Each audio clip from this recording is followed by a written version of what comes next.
Okay, this video is Art of the Resurrection, 8B. It's from the book The Best Christian Art, written by me, Pete Rogers. So the painting here is, figure 812, Supper at Emau, and by Caravaggio. So Caravaggio had this magnificent style of painting, very precise anatomical detail, the shadowing. It's magnificent. Okay, so this is where the disciples first realize that it's Christ. And you can see the waiter is kind of oblivious. Okay, here is the painting Doubting Thomas, also by Caravaggio. And one of the nice things about a culture having all these stories in common is it makes it very easy for everyone to communicate with each other, to understand the literature. And you make jokes from all these stories. It just strengthens a culture to have a lot of shared stories in common. I can still, if I ever meet a kid from Catholic school, I automatically have a lot in common with them. That's a good thing. Okay, this painting right here is Christ giving the keys to heaven to St. Peter. And you'll often see, St. Peter painted with the keys. That's how you identify the different saints by their characteristic thing. Okay, and that's also part of where the Catholic Church felt that it had sort of access to heaven, as, St. Peter was the first pope, if you will, the leader of the early Christian church. Him and Paul.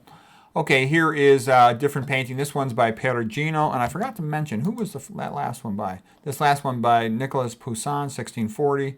This one is by Perugino in 1482. And I like Perugino's better. The beautiful Florentine line. It's great. And later on, Raphael made a Marriage of the Virgin that kind of is a takeoff on this type of background and the perspective.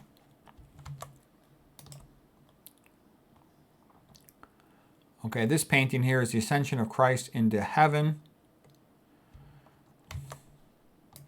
There was a grade school when I was growing up, and there was a girl that went there to Ascension. God, was she nice. Maybe should have married her.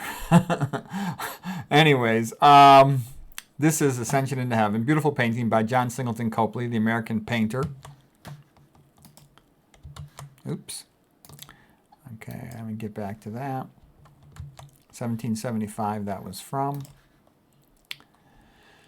Okay, here's another painting of the Ascension into Heaven. This one is by Gustave Doré, 1880, public domain. And oh, by the way, there's a great song, Angel Band by Johnny Cash or Loretta Lynn. They both sing a great version of it. So it's beautiful. And so Doré was a great artist. I mean, we see a lot of his paintings in black and white, but he was spectacular when he put all his effort into a painting. Okay, here's a very famous painting, the Ghent Altarpiece, by Hubert and Jan Eyck. This painting is also called the Adoration of the Mystic Lamb. The altarpiece can fold back together and stuff. And it was sort of way beyond the other art of its time, made in 1432. When you go on the internet, you can magnify these things, make them a lot bigger. They're a little smaller in the book, of course. Here's another one of these also story paintings that are great. This one is Scenes from the Passion of Christ by Hans Memling, 1480, public domain.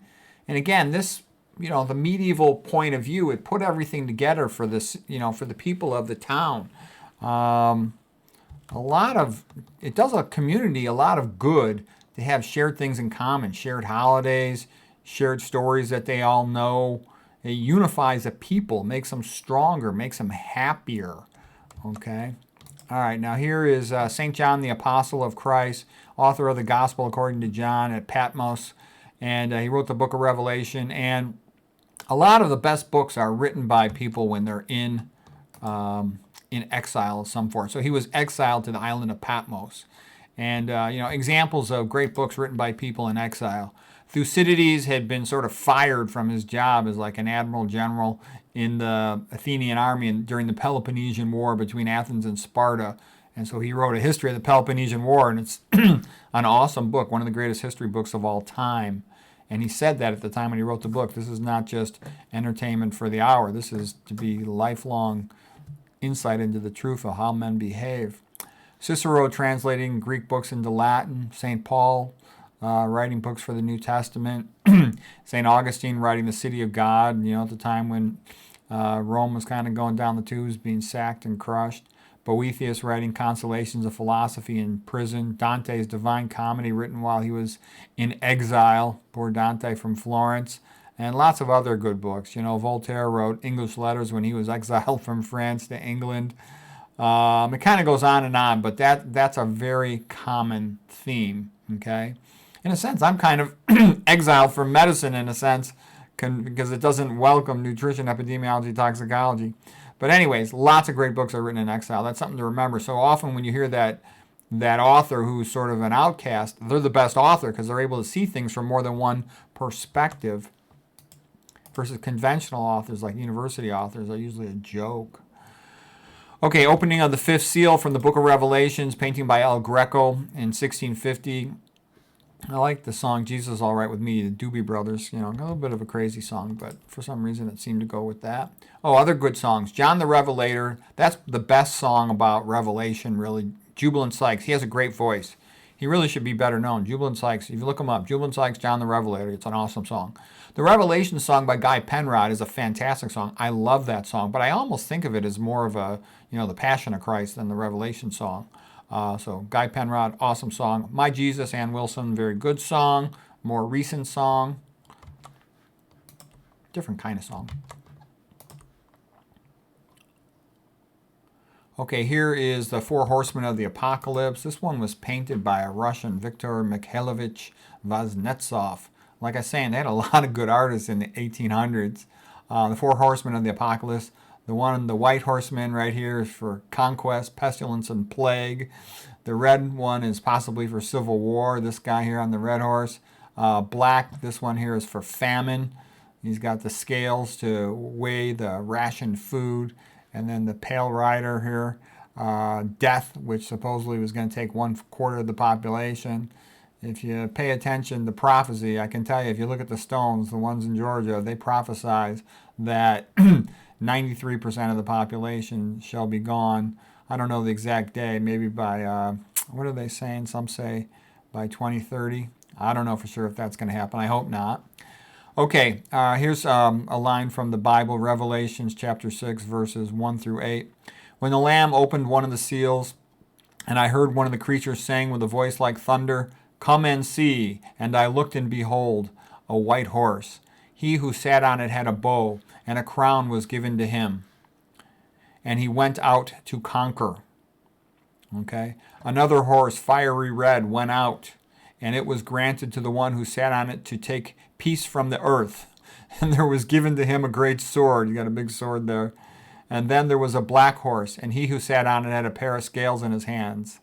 And then a pale horse and a pale rider, death. Okay, so that doesn't sound so good. Hopefully that's not what we're heading into. A lot of people think we're heading into this Bible prophecy, time like that. I hope not. But anyways, there's the prophecy. There's the painting.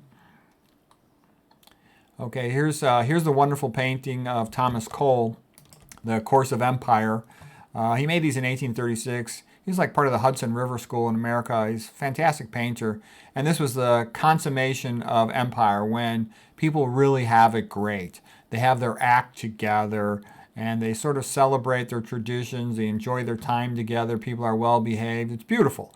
Okay, and this for me was like the 1970s, 1980s in the United States. Younger people don't understand how rich America used to be. Doctors made like 4 times what they make now, at least triple, and easily many of them 4 times what they make right now. It's not even, there's no comparison. In addition, states like California were so rich, a lot of the colleges, the public colleges, were free.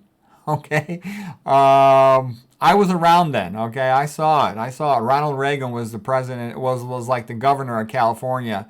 It was rich, and later on, of course, he became the president. And he helped everybody become wealthy. The big money wanted America to be wealthy, and it was great. Okay, here is a painting called "The Romans in Their Decadence" by Thomas Couture. And this is sort of about the Romans. They had a lot of things not going well for them. They were less moral. They had, lead in the pipes of their plumbing. The water would come in on the aqueducts, and then it would be sent through lead pipes. Lead means plum, like plumbism. So they started falling apart, and they were less interested in preserving their empire. You know, Rome had been a monarchy, and then its highlight was the republic, and then in its later phase it was the empire, and it started becoming immoral, lazy, and decadent, and it fell apart. Here's a painting by Thomas Cole again. This is a continuation of that series of paintings called The Course of Empires, and this one is called Destruction. And here you can see this is kind of like, unfortunately, our country, America, in 2024, and the population has grown atheistic, hedonistic, decadent, historically illiterate. The you-know-what down south is open, and the barbarians are flooding in, and things are being ruined. Okay. Here's a quote from Ben Stein. He says, "Love of God and compassion and empathy leads you to a glorious place. Science without God leads you to, see this word here, K-E, and then another E-L-L-I-N-G, people." And I've seen that to be the case. You have to have a Bible-based worldview. You have to love the patient and, have your heart in the right place towards other people to make science good. Because if you don't, it's very easy to destroy things. It's very difficult to create things.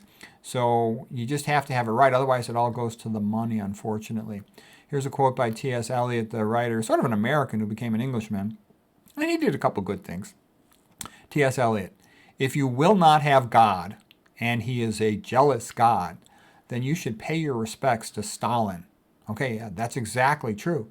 And that's what,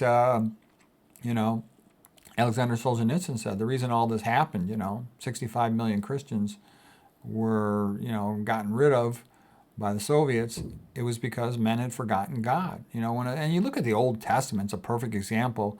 Whenever a people turn their back on God, they get crushed, okay? You need religion to hold a society together. Anybody who says that's not true is lying to you, or they're an idiot. It's pretty obvious if you study history that is true. Okay, here's a quote from Stalin. "The Communist Party cannot be neutral towards religion. The Communist Party stands for science, and all religion is opposed to science." That's completely untrue, but that is the mentality of a Stalin. And so you have to recognize that's what you're dealing with when you're dealing with those types, and that's why they will never want things to be good for people. They can't help it. Their position is completely against things being good for people. Okay, here's Christ. He knocks at the door, okay? And this is a nice painting. It's called "The Light of the World." Christ, the light of the world. Christians are the light of the world. On Christmas break, they're the ones that have all the lights on to make things positive and make the best holiday of the year during the winter season. This painting, Christ Knocks, "The Light of the World, Will You Answer?" by William Holman Hunt. And he's part of that school of the Pre-Raphaelite Brotherhood in the mid-1800s in England. It was a magnificent time. And John Ruskin had given the speech that sort of helped open the door and helped the Pre-Raphaelite Brotherhood of painters to become more famous. And this is one of my favorite paintings from the Pre-Raphaelite Brotherhood. It's basically the truth. If a society welcomes Christ, that will make everybody be nice to each other and everybody be better off. And if they don't, then they usually end up with the usual stupid stuff. All right, so that's it for Chapter 8. Hope that was enjoyable.